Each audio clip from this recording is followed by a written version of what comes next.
I literally just got this customer, brought this phone in, emergency, needs to fix ASAP. So PC Tech's gonna do it for me in 15 minutes. Let me show you how.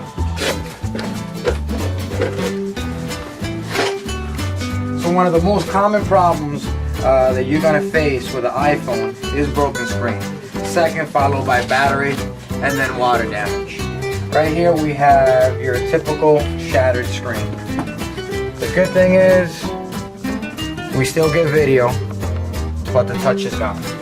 Again, on the touch issue, that often is just the screen. On more severe problems, that's your motherboard. And that's a problem with the touch IC chip, which we also do here at PC Tech because we micro solder.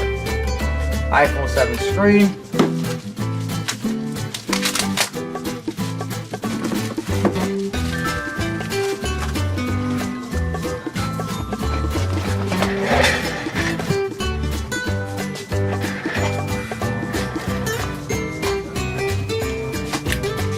So we're all done, just wrapped up. So it went from this to this, PC Tech, 413-39666, this 15 minutes, flat.